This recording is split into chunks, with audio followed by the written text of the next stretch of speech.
इस समय मैं हनुमानगढ़ी में हमारे गुरु और जिन्होंने वक्त पड़ने पर मुझे खून भी दिया, महंत ज्ञानदास जी के स्थान पर इस समय बैठे हैं। संजय दास जी मौजूद हैं, जन्मेजय शरण जी मौजूद हैं, मुरलीदास महान जी मौजूद हैं, अवधेश दास जी मौजूद हैं। मेरा बचपन गोरखपुर के आने के बाद मेरा बचपन अयोध्या में बीता और यहीं से मैं एक तरीके से जो कुछ सीखा और अयोध्या का कितना ऋण है मेरे ऊपर वो शायद कहा नहीं जा सकता है, क्योंकि सन 1991 में जब पहला चुनाव मैं लड़ा था तो उस समय हर मंदिर से, अयोध्या के हर मंदिर से कोई न कोई संत जो है एजेंट बन करके 91 की लोकसभा के चुनाव में खड़ा था और हजारों की संख्या में ऐसा लगता था कि राम जी की सेना आ गई है। तो मैं हमेशा, आज मैं दिल्ली से आने के बाद पहले आया हूं, हनुमान जी का दर्शन कर रहा हूं। दर्शन करने के बाद संतों का आशीर्वाद ले रहा हूं और मुझे हनुमान जी के ऊपर विश्वास था, अपने आप के ऊपर विश्वास था, क्योंकि अगर कोई व्यक्ति अपने जीवन को पढ़ना चाहे तो 2 मिनट बहुत है।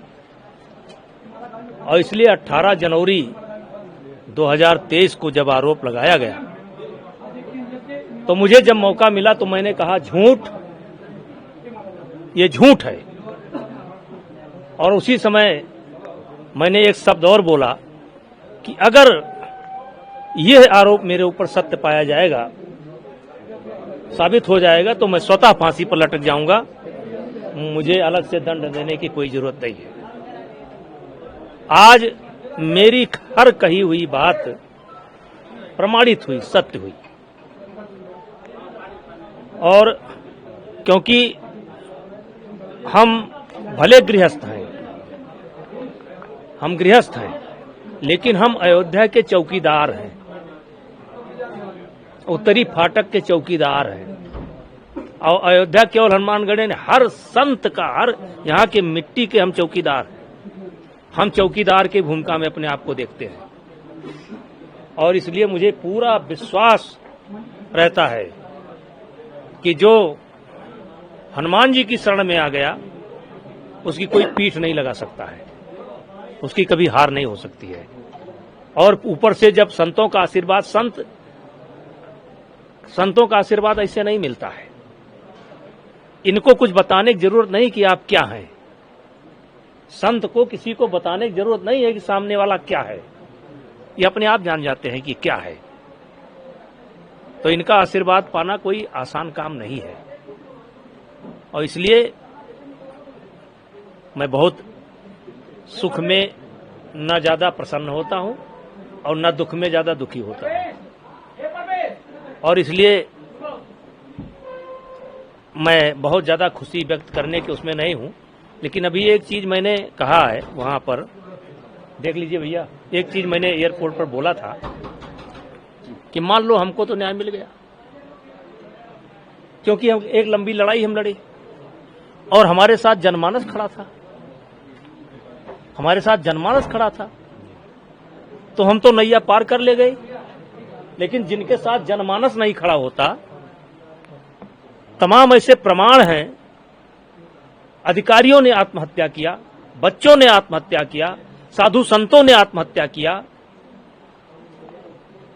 क्योंकि समाज कहीं न कहीं साथ खड़ा नहीं होता है। तो उनका क्या होगा जो आज नहीं है, जो अपना जीवन समाप्त कर लिए। और इसीलिए एक महत्वपूर्ण बिंदु की मैंने चर्चा की। इस समय देश के अंदर 3 ऐसे कानून हैं जो संरक्षण के लिए बनाए गए थे। दलित उत्पीड़न का कानून जो बनाया गया वो इसलिए बनाया गया था कि किसी दलित जो कमजोर है, पीछे है, पिछड़ा है उसके साथ अन्याय न हो, इसलिए उसको संरक्षण प्रदान करने के लिए दलित उत्पीड़न की एक धारा बनाई गई। इसी प्रकार से महिलाओं के साथ अत्याचार अनाचार न हो तो दहेज उत्पीड़न की एक धारा बनाई गई, और इसी प्रकार से यौन उत्पीड़न न हो इसके लिए एक धारा बनाई गई। लेकिन आज मैं देख रहा हूं कि धारा तो बनाई गई थी कि ये उत्पीड़न रोकेंगी, लेकिन आज ये धाराएं जो है बड़े पैमाने पर इनका दुरुपयोग हो रहा है, बड़े पैमाने पर इनका दुरुपयोग हो रहा है। तो मैं आज अयोध्या की धरती से, वैसे मेरी इतनी बड़ी आवाज नहीं है, मैं इतना बड़ा आदमी नहीं हूं कि मेरी आवाज पहुंच जाए, लेकिन मैं जरूर चाहता हूं कि सरकार इस बात की समीक्षा करे और सुनिश्चित करे। हम धारा समाप्त करने की बात नहीं करते हैं, लेकिन दुरुपयोग रोकना चाहिए, दुरुपयोग रोकना चाहिए, क्योंकि दुरुपयोग के कारण अपमानित होना पड़ता है। मैं तो बेशर्म था, 2 साल तक खूब साफा लगा करके और खूब, चूंकि 50 आदमी साथ चलते थे तो मेरे चेहरे पर कोई फर्क नहीं आया, हमको साधु संत भी इज्जत देते थे, कोई फर्क नहीं आया। लेकिन जिनका साथ कोई नहीं देता है और जब उनके ऊपर आरोप लगता है तो उनकी जिंदगी कैसे बीतती है। तो मैं इसमें प्रसन्न होने की कोई बात नहीं है, किसी को नीचा दिखाने की कोई बात नहीं है।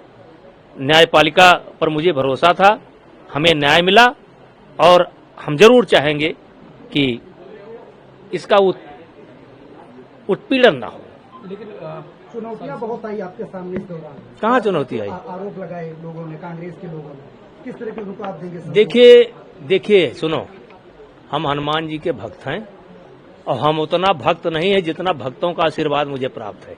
पूरी अयोध्या का, पूरे संतों का आशीर्वाद प्राप्त है, और जो मेरे साथ गलत करेगा उसका सर्वनाश हो जाएगा, वो बचेगा नहीं। अब आप देख लीजिए, भूपेंद्र हुड्डा 11 बजे तक सरकार बना रहे थे और 11 बजे उनका रथ चला गया, अब आज रसातल में चले गए। आम आदमी पार्टी कहां चली गई? आज देख लीजिए क्या हो गया।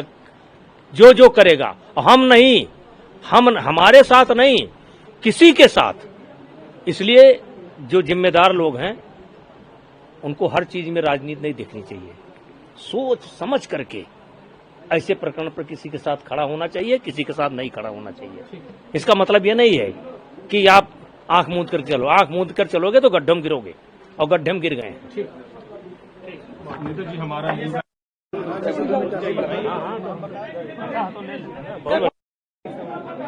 आपको बहुत बड़ी न्याय की जीत मिली है, हनुमान जी के दरबार पे आए, क्या कहना चाहते हैं? अब मैं मीडिया पर कई बार बोल चुका हूं एक ही बात, लेकिन आज मुझे पहले से हनुमान जी पर भरोसा था, अपने आप पर भरोसा था। मैंने एक तरीके से चुनौती भी दे रखी थी, वो सब हनुमान जी ने पूरा किया। बहुत प्रसन्न हूं।